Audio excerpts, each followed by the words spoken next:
Bye-bye gigi kuning dan berlubang dengan bijak minum kopi. Diskolorasi pada gigi akibat konsumsi kopi disebabkan oleh adanya kandungan tanin dan asam klorogenat. Kopi bersifat asam dengan pH 4,9 hingga 5,2. Tingkat keasaman ini memungkinkan terjadinya larutnya struktur gigi. Berdasarkan klasifikasi NATU, noda atau stent ekstrinsik pada gigi dapat dibagi menjadi 3, yaitu N1 type dental stain or direct dental stain, di mana material warna atau kromogen berikatan langsung ke permukaan gigi. Sebagai contoh adalah tanin pada kopi yang berikatan langsung pada permukaan gigi.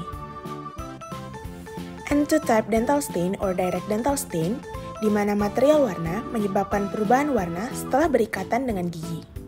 Serta N3 type dental stain or indirect dental stain, di mana material tanpa warna atau prekromogen berikatan dengan gigi dan selanjutnya akan terjadi reaksi kimia yang menghasilkan noda.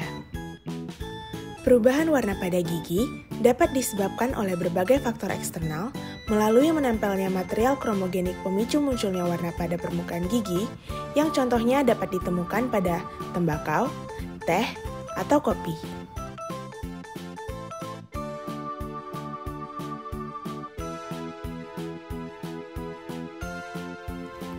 Asam klorogenat merupakan senyawa fenol utama dalam kopi yang berperan dalam pembentukan warna, rasa, dan aroma pada minuman kopi. Peningkatan kandungan asam klorogenat dapat menyebabkan penurunan nilai pH minuman kopi sampai di bawah 5,5. Tingkat keasaman ini menyebabkan larutnya struktur kalsium hidroksiapatit permukaan enamel gigi sehingga terbentuk banyak pori-pori yang dapat memfasilitasi deposisi atau menempelnya material kromogenik seperti tanin ke lapisan gigi, terutama bila terpapar dalam waktu yang lama. Kandungan asam klorogenat dapat diturunkan melalui pengaturan suhu pada saat proses pemanggangan biji kopi.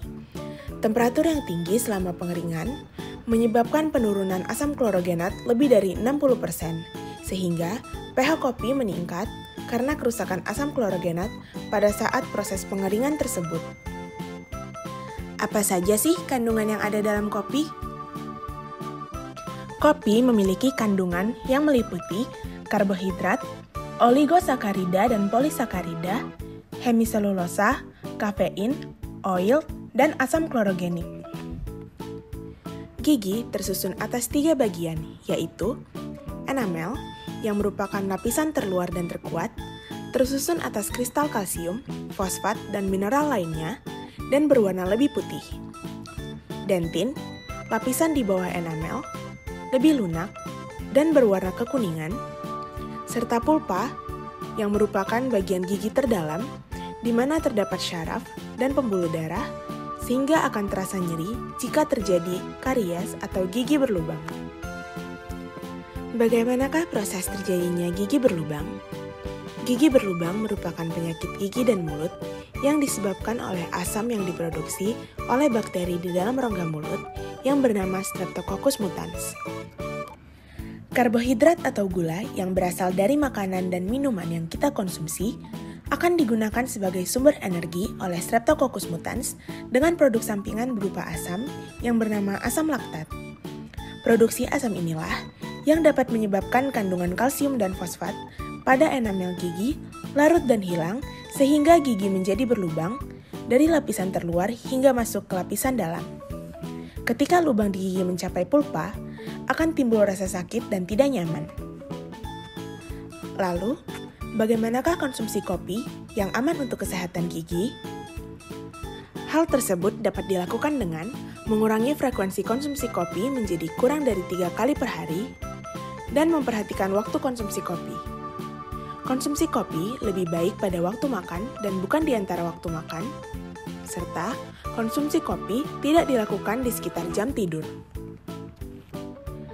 Hal lain yang dapat dilakukan adalah memperhatikan komposisi kopi. Konsumsi black atau roasted coffee atau kopi tanpa pemanis seperti gula, susu, coklat, atau krim akan membantu mencegah gigi berlubang. Selain itu, Dapat pula diperhatikan cara mengkonsumsi kopi. Jangan seruput kopi pelan-pelan karena akan memperpanjang waktu paparan asam ke gigi. Serta, gunakan sedotan dengan menempatkan sedotan di belakang gigi depan ke daerah belakang mulut untuk mengurangi kontak kopi dengan gigi. Terakhir, dapat dilakukan minum air atau berkumur dengan mouthwash setelah mengkonsumsi kopi untuk menetralkan keasaman di rongga mulut. Dalam aspek menjaga kebersihan gigi dan mulut, dapat dilakukan dengan menyikat gigi 2 kali sehari menggunakan pasta gigi berfluoride atau dengan penggunaan sikat gigi elektrik untuk menghilangkan stain ekstrinsik. Terakhir, dapat dilakukan dengan melakukan kontrol rutin ke dokter gigi 6 bulan sekali ke puskesmas atau jika terdapat keluhan.